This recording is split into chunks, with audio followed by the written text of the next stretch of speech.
Good afternoon. This is David Ayoub, partner at Bowers & Company. Welcome to our presentation this afternoon on the CARES Act. CARES stands for Coronavirus Aid, Relief, and Economic Security Act. Today we come to you from our offices on the 17th floor here at AXA Tower 2. I'm with my partner Dave Herring, and we have one of our senior tax guys in here with us, Nick Agrippino. Go easy on Nick. It's his first webinar, but I'm sure he'll do great. The webinar today is about the tax provisions contained in this new legislation.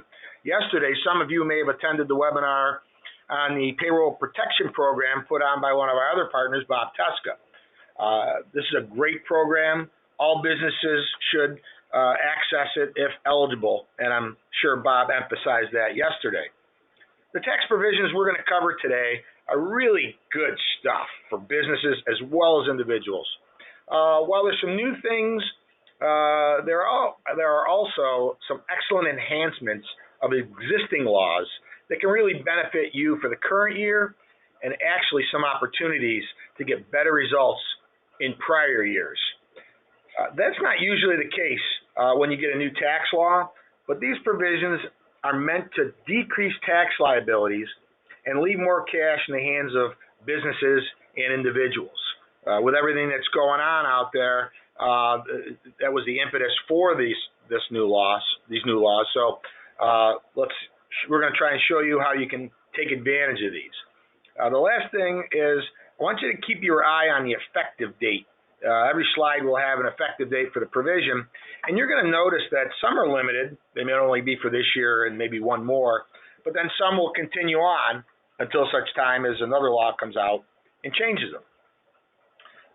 The PowerPoint will be available after the webinar. You'll get a copy emailed to you, as well as we'll have it posted on our website. Okay, so let me just tell you how we're going to do this. We've got two sections. We've got a business section and an individual section. First, we're going to go through the business slides. Then we'll cover the individual slides. We've got some examples of some of the provisions, and we're going to try and answer some questions during the presentation, as well as try and leave time for questions after the presentation of the slides. So without further delay, let's go ahead and move into our tax provisions. First, like I said, under the business side, we're first going to talk about the employee retention credit for employers. This is a significant credit. It's 50% of the employee's wages. Now, they do cap the wages at $10,000. However, that's still a $5,000 credit. Yeah, it's my understanding, Dave, that $10,000 cap includes health benefits that you may have paid for that employee as well. So a little bit different calculation when we're trying to determine what the definition of wage means. Okay, good.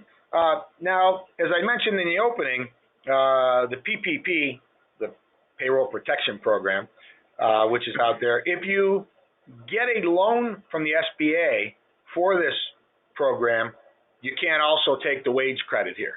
Okay, but that's in their minds double dipping. It's going to apply to businesses that have been affected here. Okay, with what's happened with the coronavirus. So there'll be some limitations on that. In terms of getting the credit, they're going to allow you to adjust your deposits in terms of making the payroll deposits and get some of that cash immediately.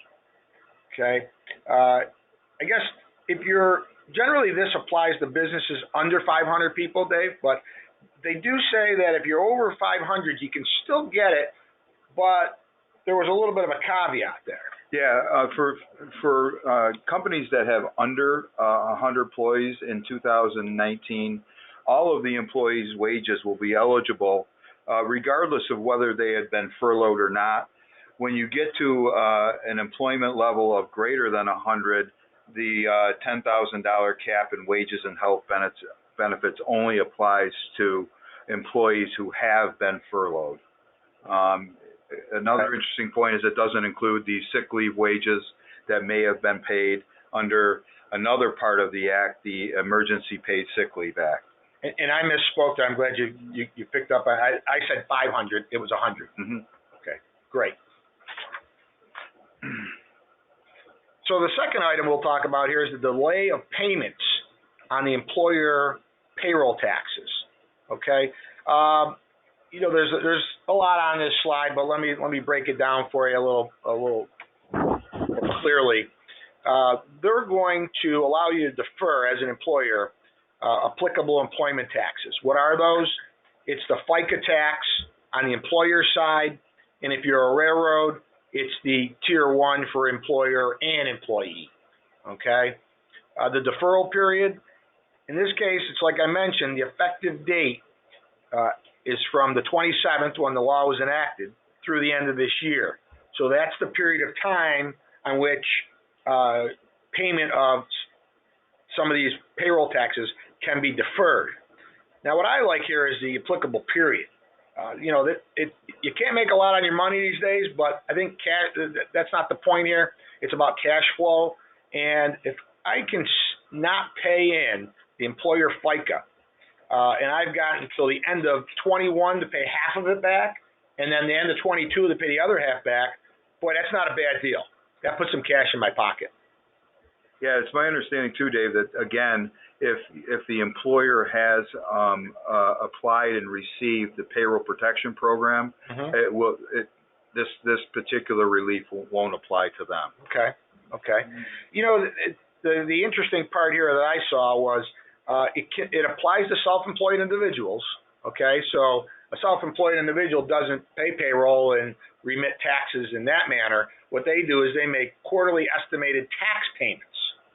So while it applies to self-employed individuals, it only applies to the self-employment tax portion of the quarterly estimated tax payment. So that may take a little bit to get to that calculation, but that's how the individual self-employeds can take advantage of it.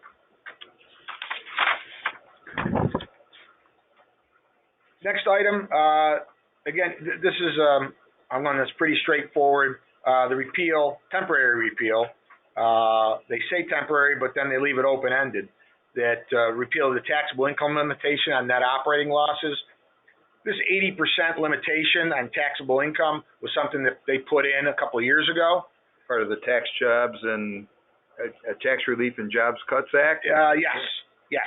But now they're eliminating that, and they're saying you can use 100% of your NOL against taxable income in 2018, 19, or 20. Sticking with the NOL theme, modification of rules relating to carrybacks. Referencing that law that Dave mentioned, the Jobs Act, that effectively took away the carryback period. We were down to 1 year. I think it was down to 1 year. But now they're going to let us carry back 5 years. That goes back quite a ways too, doesn't it, Dave? Back to back to the old days, really, where you could carry it back 5 years. Yeah, that was always nice, because if you had a loss in 1 year, you had 5 years you could look to say, hey, can I get any cash right away for this? And in a lot of cases, you could. So coordinating it with what we just saw on the elimination of the 80% limitation, if you had a loss in 2018, 19, or 20, that's what you can take back 5 years. So if you think about it, well, we're in 2020 filing 19 returns, but if you filed your 18 return, you may not want to carry that forward. You might want to carry it back. We just put an example in here on the next page that just a very simple illustration here to show that if you're a C Corp, and again, this obviously with individuals is the same idea, carry back for 5 years, but illustrating it with a C Corp, if we had a loss in 2019 and we had taxable income in 2020 and 2014, you can see at the very bottom, we are way better off carrying this back to 2014 to when the rate was 34%, as opposed to when the rate is 21%. Right. That the new tax law that was enacted a few years ago universally pretty much reduced the tax rates that both individuals and corporations pay. And you can see through this example, it's a significant savings, over $156,000. That's significant.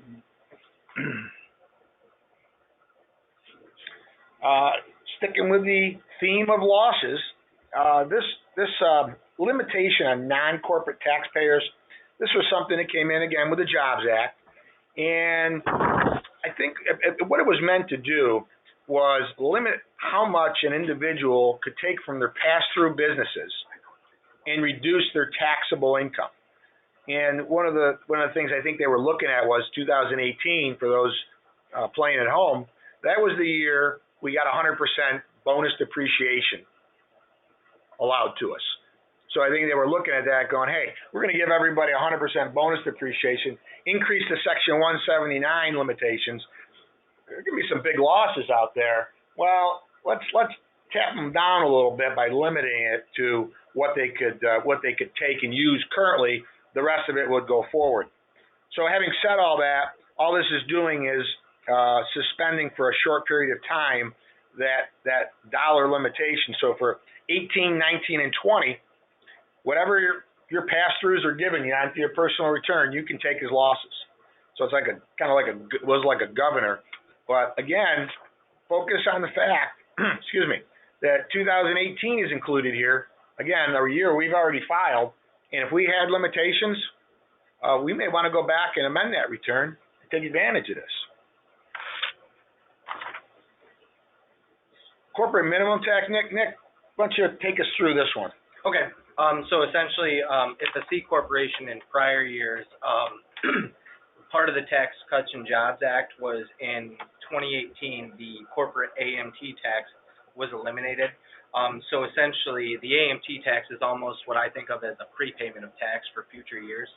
So if a corporation pre-2018 had AMT tax that they paid, they essentially have this credit to offset future taxes coming forward. So essentially, you could take a small piece through 2018 through 2020 to offset this AMT tax that you already paid. But basically now what they're saying is this credit is fully refundable in either 2018 or 2019.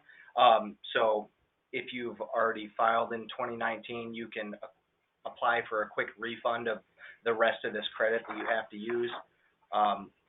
Or if you decide you could do it in 2018 as well. So you see the theme here is let's get as much money to people as quickly as possible by allowing amendments to go on for returns that are already filed. And again, I take a second to apologize if there was some background noise. We had a fan kick on here, so we're sorry about that. I guess before we hit the next slide, we did have a question that was on one of the first items we talked about in terms of the employee retention credit. The question was, can we use it for previous payroll prior to receiving the PPP? So if you don't get your loan, you don't get a loan on this until PPP is not at least until Monday. So what about 3/12, effective date of the change, 3/12 up until the date we get the loan? Can we take the employee retention credit? I'm going to tell you that's a great question. I don't have a specific answer for you on that. My gut tells me no, given the idea that you are receiving the PPP. Should you be turned down for that loan? Absolutely. Okay, moving on. Deductibility of interest temporarily increased. This is a provision that was in the law, but again, in 2018 was changed such that it became more of a prevalent calculation for businesses. And I guess the only thing I really want to say here is two things. One, instead of using 30% in your calculation, you can use 50% now. And what does that do for you? It makes it harder for you to have a limitation. Again, making it so you're paying in less tax, keeping more in your pocket. Point out there are some special rules for partnerships with this particular provision, and they even allow you to use your 19 calculator adjusted gross income for the calculation in 20 if that gives you a better answer. So again, I think they're they're doing whatever they can here with these rules that we're putting the governor on you, and taking it off. The other thing I will mention here is that while this is only a temporary change, because the law is not going to go away, we're still going to have this calculation. In future years, there are some other changes that'll happen that will bring this into more business calculations and potentially limit your deductions beyond the scope of what we want to talk about today, but just keep that in mind that this is not something you can ignore. Dave, this doesn't pertain to all taxpayers, though, does it? It really pertains to larger corps, correct? Generally, it's larger taxpayers, single taxpayers. I think the limit's about 20. It's up to 26 million in gross receipts. But what you got to be careful is, that if you go through the calculation of the controlled group, meaning multiple businesses commonly owned based on a formula, if they are in excess when grouped together of 26 million, it applies. So you're right. There is that caveat there. Bonus depreciation. This is one of our favorites here at Bowers and Company. Depreciation. For our clients out there, you realize that we're always asking questions about what'd you place in service, knowing what it was, so we can get the fastest life. Can we take bonus? Do we get New York State credits for it? So when we see these kind of things pop up that can increase our ability to take deductions on depreciation, we love this. What this is fixing a technical problem with that Jobs Act. We've been waiting for this since for 3 years now. Yeah. So the fact that they snuck it in here was a great spot for it, because what's this going to do? It's going to take what had to be shown as 39-year property, and it's going to push it back to where it should be as 15-year property. And, while that's, less than half the life, but that's not the biggest thing. The biggest thing is now it's eligible for bonus depreciation. So we like these big things, so we thought we'd stick an example in there for you. This is something, a calculation for an individual in terms of the tax rates. But the idea is, in 2018, we put $1 million of property in service, and we had to put it on the 39-year line. We didn't have a choice. But this allows us, if it's 15-year property, call it what it is, we can go back and change the 18 to what it should be, $1 million. Under bonus depreciation rules, that's $1 million deduction. So in 2018, where we took $14,000, now we can take $1 million. Now, going forward, we don't have anything, but would you rather have $1 today or $1, 4, 5, 6, up to 15 years later? And I think you can see by the bottom line, the difference is, almost $300,000. I mean, that's huge, and the ability to retroactively go back and amend these returns is going to provide an immediate benefit to a lot of taxpayers. Yeah, I don't think I've seen this before where they've made changes to a year and then basically saying go back and amend, carry back, do whatever you can do to generate some refunds. These are the types of things that get us really excited. Yeah, they are. Bowers and Company. They are. And another thing that this is applicable to also is what we went over previously with being able to carry back losses. If you did extensive renovations to rental property and in the year you did this, you created a loss, now you can also carry that back to a previous year and get an immediate refund of taxes that you've already paid. Whereas before you weren't able to carry back those losses. That's a great point. I knew we included them. Yeah. I knew we made the right decision. Interaction with the NOL. Wow. See, that's the kind of thing we love that kind of thing. Well, you can't see us, but we're excited. Thanks, Nick. That's a great point. Okay, so now we're into the individual provisions. Dave, you want to take us through these? Or actually, the first one there. I'm going to defer to Nick on the first one. Oh, okay. Go ahead. So the individual recovery rebate. Basically, what the IRS is going to be doing is they are going to be going through 2019 tax returns on the information that you have already given them. If they do not have your 2019 information yet, they're going to be using your 2018 information. A lot of the confusion with these stimulus checks that I have seen thus far is people have a negative impression that, say your income goes up in 2020 more than it was in 2018 or 2019, that you are going to have to pay back the stimulus check that was given to you. That is not the case. Basically, if you get a check today and you make more in 2020, you are not going to have to give back the government 1 cent of that money. Where it can come into play in 2020 is if you made less, or another example is if you had a qualifying child born in 2020, then you will be able to take that, what you didn't get in a check, and apply it to offset your 2020 taxes. That's the main source of confusion that I've been seeing with people asking me questions about this. So, so what you're saying then is, in one of these 3 years, if I'm under the limit, I'm going to get a check, or I'm going to take a credit. Correct. One or the other. If they have 2019 information, they'll base it off that. But if they don't have 2019 information yet, they will base it off your 2018 information. Right. Now, some of you out there may have a parent, an elderly parent, who maybe hasn't filed a tax return in many, many years.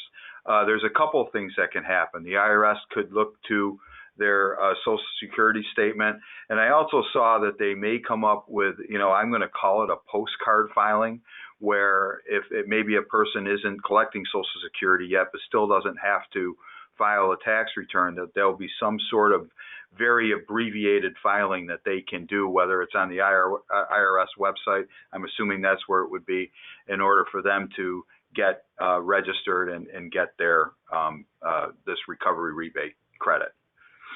Yeah, all good points. And the second bullet, phase out. Well, what's that mean? They're just saying that, if you're there's not a hard cutoff. So married filing jointly, if you're over 150, if you're 151,000, doesn't mean nope, you don't get a check. It'll start to phase out, and by the time you get to 198,000 of adjusted gross income, you won't get any of the check. Yeah, that's for married filing joint. Right. That phase out for head of households will be at filers will be at 146.5, and then for single taxpayers it phases out at 99,000. Yes. And I believe there's a different phase out for head of household as well. Yeah, that's 146.5. Okay. Yep. So it seems like they're doing everything they can to get people this money. Great program. Good. The next bullet we have is that for the calendar year of 2020, there's going to be no 10% penalty for a premature withdrawal from a retirement plan. That, of course, pertains to taxpayers who are under 59 and a half. Qualified individuals can take up to $100,000 from their qualified plan without the 10% penalty. Now, who does this apply to? Well, it applies to a taxpayer who's been diagnosed with the coronavirus. Also, if the taxpayer has a spouse or dependent diagnosed with the virus, they would also apply. And kind of a catch-all would be where the taxpayer experiences adverse financial consequences as a result of being quarantined, furloughed, laid off, etc. Lack of child care, I believe, fits into that definition. I think it does as well. David, you and I have had some talk back and forth as to some of the payback provisions and the inclusion of income provisions on this.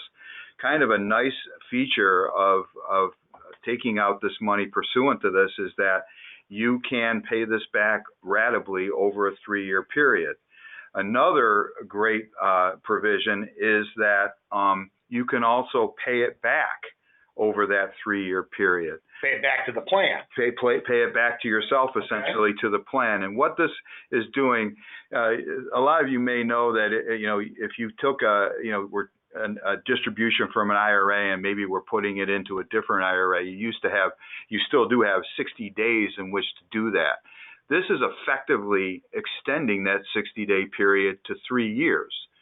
So I don't believe we have an example of this, but just maybe Dave, you and I can talk through an example that we talked about. So let's just say I take out $100,000 this year because I've been affected by the coronavirus. You look good for having the virus, though. Well, thank you very much. I feel pretty good too. So I can elect to have that recognize $33,333 in income over the next 3 years, 20, 21, and 22. Equally. I can also opt out of that and elect to report that as income in 2022, the end of the 3-year deferral period. That's what it looks like to me. Now, during that 3-year, if I decide to pay $50,000 back and I've opted out of this ratable inclusion of income, at the end of that 3rd year, in my mind, I have to include $50,000 in income. What if I if I elect to include it ratably, and let's just say it's $33,000 a year, and next year I want to pay back $10,000? Well, they don't really address that in the law, but in my mind, I'd pick up the remainder as taxable income. So $23,000 I pick up in 2021. Following year, let's just say I want to pay $33,000 back. In our minds, I think you pick up 0 as income. So it really allows for a lot of planning, a lot of flexibility, and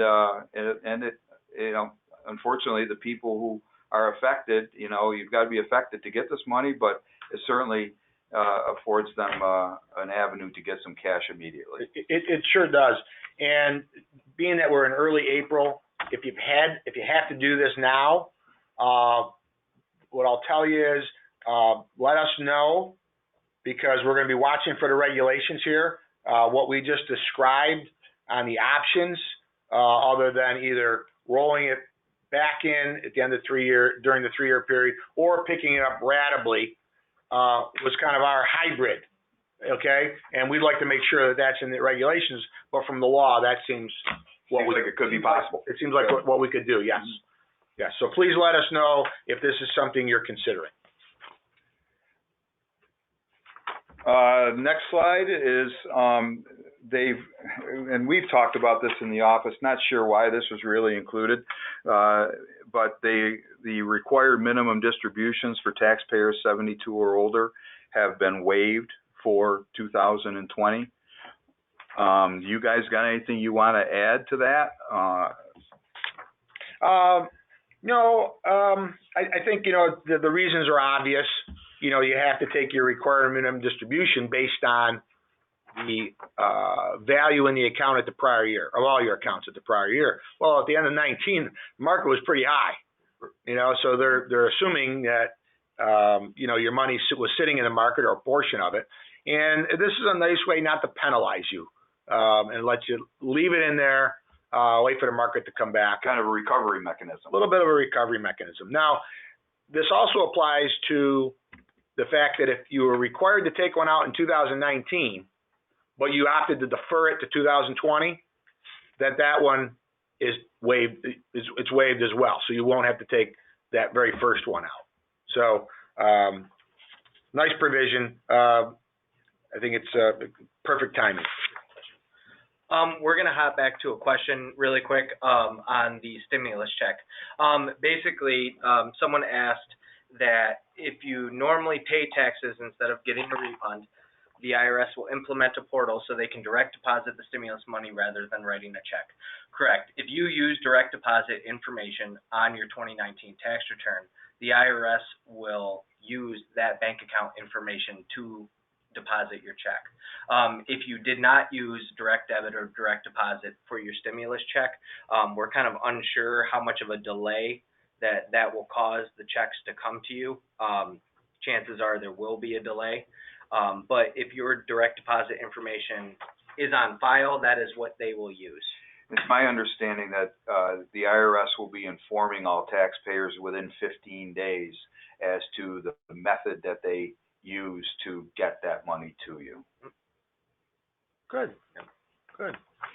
So everyone will get the money. We're just a little bit unclear on when exactly you'll receive the money in your situation right now. Okay. All right. Kind of similar to the, my wife's a teacher, so teachers have been allowed for as long as I can remember to have a $250 above the line. You don't have to itemize your deductions to get the $250 worth of teaching supplies deduction on your personal return. Well, it looks like along the same lines, the IRS is adding a $300 above the line charitable contribution for all individuals. That's nice. It's $300. I guess it's the thought that counts. Right. Yeah, it's not a lot of money, but I can imagine that virtually everyone will have that $300 on their returns when they file this year. And that's cash. Has to be cash. Yes.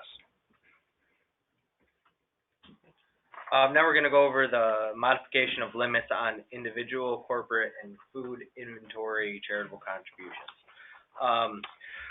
Essentially, for an individual, you used to be limited on 60% of your adjusted gross income. So if you had $100,000 of gross income, your maximum charitable deduction would be $60,000. Can't say I've seen that 60% come into play very much in practice, but if you were limited by it, now you can take 100% essentially. For C corporations, this one comes into play a lot more than for individuals.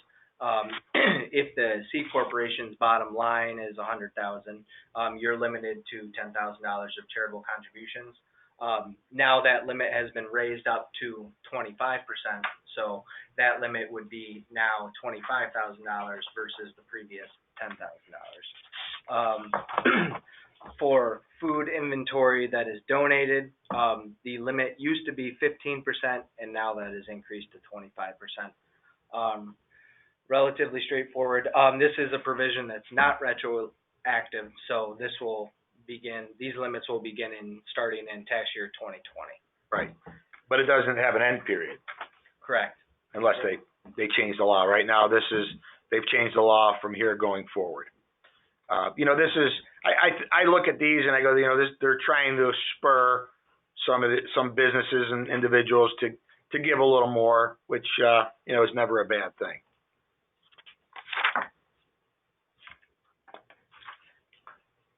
Another added benefit that was included was now they've expanded the exclusion from an employee's gross income for student loan payments made by the employer. Previous to this, an employer could pay for tuition type payments for an employee up to $5,250 per year and exclude that amount from an employee's W-2 income. Now they've expanded it to also include payments on an employee's student loan debt. So the employee doesn't have to be going to school. They could have incurred those tuition costs in a prior year, and this is a way that the employer can help employees out who may be cash-strapped and struggling to make their student loan payments. And it's my understanding too, Dave, that the employees will still be able to deduct the interest, although that is somewhat limited in certain circumstances based on income. Yeah, I like the provision because it's expanding something that we don't see a lot of our clients using. You do have to have a plan set up, but again, that's not a killer. And it's one of those things. Technically, it's not a fringe benefit. It's a nice benefit that a business pays for these educational assistances for their employees, obviously to keep them well educated or better educated, so they can do a better job for them. And there's a cap. It's $5,250. In today's world, education-wise, that's not a lot of money, okay? But, a very nice expansion of an existing provision, limited to, amounts paid by the end of 2020. Yeah. So, 1-year provision. Overall, I like it. And, just to try and illustrate this a little bit, we've got an example here. So, again, we used $5,000. And we said, okay, on the employee's end, if I give a raise as an employer or pay their student loan debt, what's the difference? Well, if it's a raise, the employee nets $31.93. If it's a direct loan repayment, well, in my mind, they get a direct dollar for dollar right down to their debt. That's a $5,000 benefit. I just put, effectively $1,800 more in their pocket. So how's that fair for the employer? Well, I got to get something out of this too, right, Dave? I mean, we like Nick and all, but I mean, there's got to be something in it for us. Just kidding. So on the employer side, you can see that if we gave a $5,000 raise, we've also got to cover the FICA and Medicare, so we're out of pocket $5,383. Yep. But if we just pay the $5,000, okay, under the Section 127 educational assistance, it only costs us $5,000. We actually save almost $400. Yep, it's a win-win. It's at the end of the day, like you said, Dave. I think the spirit of the thing is to really just provide a nice benefit to your employee. Well, yeah, there's constantly chatter, maybe more from one side of the aisle than the other, to forgive all student loan debt. So this might have been a small compromise there to allow employers to knock off $5,000. But a good provision nonetheless. If you're thinking about this, if you got people in your organization, let us know. If there's more, especially if there's more than one. Listen, you multiply this out, and you got 4 or 5. It's again a win-win. Not a lot of dollars, but I think it's a lot of goodwill. A lot of goodwill there. Got another question that came through. Does availing yourself of the payroll tax extension provisions disqualify you from participating in the PPP, the Payroll Protection Program? Yes. A hard yes. So it's one or the other. So I've got another question. As an S-Corp, how would the charitable donations be considered? We give about 10% of our total income to charities. With an S-Corp, if they're making the contribution, let's, for argument's sake, assume it's cash, it's allocated pro rata based on ownership to the individuals. And then the individual would have that charitable contribution to work through its limitation, which, as Nick mentioned, at the individual level, there is no limit on the cash contributions this year. Right. Okay? So, there's a limit. It's simply your adjusted gross income. So anything above adjusted gross will be a carry forward. So we've kind of reached the end of what we've got to present. We probably went through it a little quicker than we thought, but if there are any questions at this point, I think we tried to hit them as we went through the presentation. I don't see any more in front of us right now, but if there are questions, feel free to send them through. I'm sure they'll trickle in like this one. If we have an affiliate with more than 500 employees, are we precluded from using the payroll tax deferral provisions? I don't believe so. I don't think so, but I think there's some criteria you need to meet if you have that many people. I believe that you have to have a significant reduction of gross receipts. And I think, significant reduction in gross receipts or be closed. So I think it applies to you. You have to have some additional criteria as opposed to being under 100. Okay. We don't have any further questions at this point, but we, like I said, we will put the PowerPoint as well as this webinar out on our website. And obviously here is our contact information for the speakers. If you look at the next page, we've also provided some of our other tax people, a couple other partners of ours that are, just as well versed as in this CARES Act as we are, and can help you with questions you may have. So I guess at this time, I'm just going to thank you for attending, and on behalf of my partner Dave, Nick, and want to give credit here to our marketing department, who on kind of a moment's notice is putting these things together. This isn't the first one they did this week, so I want to thank them. We've expanded our marketing department. We've added Taylor here, doing a great job. So at this point, thank you, stay well, and we'll talk to you soon.